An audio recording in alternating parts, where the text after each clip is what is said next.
నమస్తే, welcome to Aadya media. నేను మీ స్వర్ణ. ప్రస్తుతం మనతో పాటు ఉన్నారు సీనియర్ జర్నలిస్ట్, సినీ పరిశోధకులు ఇమ్మంది రామారావు గారు.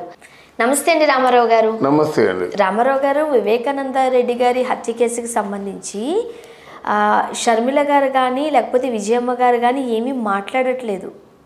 సో రకరకాల సందేహాలు కూడా వస్తున్నాయి వీళ్ళ సైలెన్స్ని చూసి. ఎందుకు వాళ్ళు మాట్లాడట్లేదు అంటారు? ఇక్కడ మీరు చాలా మంచి ప్రశ్న వేశారు. వివేకానంద రెడ్డి రాజశేఖర రెడ్డికి, రాజశేఖర రెడ్డి రాముడైతే వివేకానంద రెడ్డి లక్ష్మణుడు. వివేకానంద రెడ్డి విజయమ్మని సొంత తల్లిలా చూసేవాడు. నిన్న మొన్న ఎప్పుడో చెప్పింది మన షర్మిల. వివేకానంద రెడ్డి ఎటువంటి వాడంటే వాళ్ళ అన్నయ్య అంటే పంపించినా ఎవరినైనా తన దగ్గరికి వచ్చినా ఏమిటి బాబు మీ సమస్యను అడిగేవాడట. నాకు ఇదండి, నాకు ఇన్నాళ్ళు బట్టి పెన్షన్ రావటం లేదు, మాకు మా ఎంఆర్ఓ ఏడిపిస్తున్నాడు, మా స్థలం సీజ్ చేశారు, ఇట్లాంటి ఏవి చెప్పినట్టయితే వెంటనే తన కారులో వాళ్ళని ఎక్కించుకొని వెళ్ళి ఆ పని పూర్తి చేసి ఆ భోజనం పెట్టి ఆర్ యు హ్యాపీ అని పంపించాడట. అందుకే మీకు పులివెందుల్లో వివేకానంద రెడ్డికి అంత పలుకుబడి, అంత లీడర్ అన్నమాట. మన ఈ రాజశేఖర రెడ్డి గారు ఎవరిని నమ్మేవారు కాదు, తమ్ముడు తప్ప. ఆయన బతుకున్నంత వరకు తమ్ముడు ఏం చెప్తుంది. అలాగే ఎన్టీ రామారావు చేశాడు, రాజశేఖర రెడ్డి చేశాడనమాట.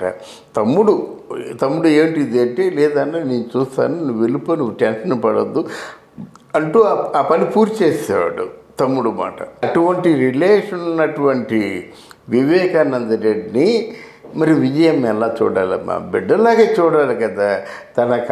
అది చెప్పుతుంటే మన కడుపు తరుక్కుపోతుంది. 17 గొడ్డల పోట్లు పొడిచారు, దాన్ని కట్టారు, మళ్ళీ కొట్లు కట్టారు, రక్తం శుద్ధి చేశారు. ఇంత దారుణంగా ఏమనంటే పోలీసులు వాళ్ళు వస్తారట, అందుకనే రక్తం శుభ్రం చేశారట. ఇది పెళ్లి చూపులకు వస్తున్నారా? కాదు, ఇవన్నీ క్లీన్ చేసి చూపిస్తే ఎవరు వస్తున్నారు కదా, అంతా క్లీన్ చేశారట. ఆ మాటలు వినడానికి ఆశ్చర్యంగా లేవు. పెళ్లి చూపులకు వస్తున్నారా? సహజంగా మార్చూరికి వెళ్ళినప్పుడు ఏంటంటే ఈగలు మూగుతుంటాయి, గేదో ఉంటాయన్నమాట. ఎవరు ఒక జస్ట్ ఏ ఫింగరు తాలూకు ముద్రలు పడకుండా జాగ్రత్త పడతారు, దూరంగా ఉంటారు. వీళ్ళు రక్తం తుడిచేసి మొత్తం ఇదన్నీ ఏమంటారు, హార్పికేసేసి కడిగేసి ఇన్ని చేసి ఎవరో పెళ్లి చూపులకు వచ్చినట్టు మేము జాగ్రత్త చేసామంటే హాస్యాస్పదంగా లేదు. ఒకటి. రెండోది ఏంటంటే విజయమ్మ కొంత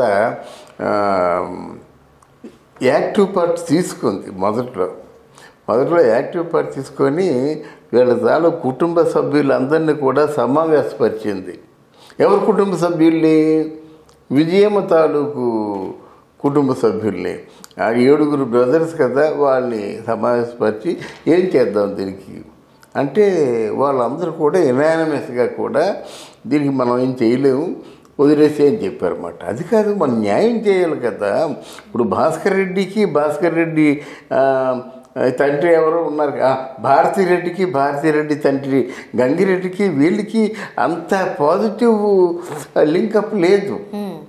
భారతిరెడ్డి తండ్రికి వీళ్ళకి అంత పాజిటివ్ రిలేషన్ లేదు గనక వద్దు, ఈ విషయంలో మనం జోక్యం చేసుకున్నట్టయితే దెబ్బతినేస్తామని చెప్పేసి మొత్తం అందరూ కూడా చెప్పారన్నమాట. తర్వాత దామ్ ధూమ్ చూ మంత్రగారు అనుకొని షర్మిల వచ్చింది, ఏమైనా న్యాయం జరగవలసింది అని చెప్పింది. ఆవిడ కూడా కొంతమంది ప్రశ్నలు అడిగారన్నమాట. నేరస్తులు ఎవరైనా సరే శిక్ష అనుభవించాలా, అనుభవించకూడదా అంటే మీరు చెప్పింది వాస్తవమే కదా అందన్నమాట. చాలా తెలివిగా సర్కాస్టిక్గా మాట్లాడిందన్నమాట. నేరస్తులు ఎవరికైనా శిక్ష పడాలా వద్దంటే వాస్తవంగా పడాలి. ఎవరు నేరస్తులు అని ఆ జర్నలిస్ట్ అడగలేదు, ఎవరికి పడాలని ఈవిడ చెప్పలేదు. తర్వాత అసలు ఈవిడ మన ఆంధ్రాలో తాడేపల్లిలో లేకుండా, విశాఖపట్నం లేకుండా ఇక్కడే ఉంటుంది లోటస్ పాండ్లో మాట. ఒక్కరోజు మాట్లాడలేదు, ఒక మాట మాట్లాడలేదు, తల్లి మాట్లాడలేదు. పైగా వాళ్ళ మీద వస్తున్నటువంటి అభియోగాలకి భయపడిపోయి చేస్తున్నారన్నమాట. మిత్రులైతే నోరుసే పడిపోతారు కానీ అన్నయ్య మీద ఎలా తిరగబడతారు? వాళ్ళు అంటున్నారు పబ్లిక్గా, జర్నలిస్టులు కానీ కొంచెం అబ్జర్వర్స్ కానీ ఏమంటున్నారంటే, ఏమో తప్పకుండా జగన్మోహన్ రెడ్డి వల్ల మీకు ప్రాణాపాయం ఉందా అంటున్నారు. మరి దానికి సమాధానం చెప్తారు? ఏమీ సమాధానం లేకుండా భయపడిపోయి చాలా అంటే ఒక కలుగులో దాక్కున్నట్టుగా దాక్కుంటున్నారు అనమాట. ఎంతసేపు ఆ మోదీ గారి తాలూకు ఆ బ్లెస్సింగ్స్, ఆశీర్వాదం, మోదీ గారి తాలూకు పాఠం ఇక్కడ వల్లివేస్తుంది. కానీ ఎవరు మన కేసీఆర్ మీద అంతకు మించి మాట్లాడటం లేదు. ఆవిడ మాట్లాడేదంటే కేసీఆర్ గురించే మాట్లాడుద్ది, కేసీఆర్ పరిపాలన గురించే మాట్లాడుద్ది. ముఖ్యంగా ఇంత హాట్ టాపిక్ నడుస్తూ ఉన్నప్పుడు తన వంతు కంటే చిన్నాన్నే కాబట్టి మాట్లాడాల్సిన అవసరం అయితే ఉండింది. కాకపోతే వీళ్ళు ఏదైనా మాట్లాడినట్లయితే ఇటు విజయమ్మ గారికి కానీ లేకపోతే షర్మిల గారికి కానీ ప్రాణహాని ఉంది అంటూ కొన్ని అభిప్రాయాలు వ్యక్తమవుతున్నాయి బాహాటంగానే. మేబీ దానికోసం భయపడ్డారంటారా? దానికోసం భయపడ్డారు, అది నిజమే. ఎవరికైనా ప్రాణహాని ఉందంటే అబ్బాయి నాకేం పర్వాలేదండి అని ఎవరు అంటారు. ప్రాణహాని ఉందంటే డెఫినెట్గా భయపడతారు. అంటే మరీ దారుణంగా కుటుంబ సభ్యులనే చంపేసుకుంటారా? అంటే ఇక్కడ అంతకంటే కొంచెం అన్నయ్య కదా, అంతకంటే కొంచెం క్లోజు వదినమ్మ కదా.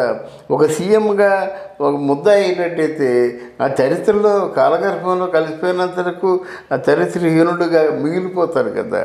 ఆయన అసలు ఆలోచన ఎందుకు వచ్చిందో తెలీదు. ఎవరైనా చాలా ఆశ్చర్యపోతారన్నమాట. హాయిగా మంచి బ్రహ్మాండంగా 151 ఎమ్మెల్యేతో బెస్ట్ క్యాండిడేట్ నీకు ఇచ్చిన తర్వాత, మ్యాండేట్ ఇచ్చిన తర్వాత నీకు ఎందుకు ఇవన్నీ? నీ బాబాయ్ ఒకటే దొరికాడా నీకు? ఆ కేసుని తేల్చవచ్చు కదా. కేసుని తేల్చాలంటే మొత్తం ఉచ్చులో బిగిసిపోయినారు. వాళ్ళ చుట్టూ వాళ్ళే ఊరి తగిలించుకున్నారు. తప్పదు. ఈ తాత్కాలికంగా ఎవరైనా సరే 1 రోజు సేవ్ చేస్తారు, 2 రోజులు సేవ్ చేస్తారు. ఎట్టి పరిస్థితుల్లో కూడా ఆయన అవినాష్ రెడ్డి జైలుకి వెళ్ళక తప్పదన్నమాట. ఒకవేళ జైలుకి వెళ్ళకుండా కాపాడారంటే బీజేపీ తాలూకు అంటే వాళ్ళ తాలూకు పరిపాలన మీద, బీజేపీ తాలూకు అడ్మినిస్ట్రేషన్ మీద మాత్రం ఆ మనుగడకే ప్రశ్నార్థకం ఏర్పడుతుందన్నమాట.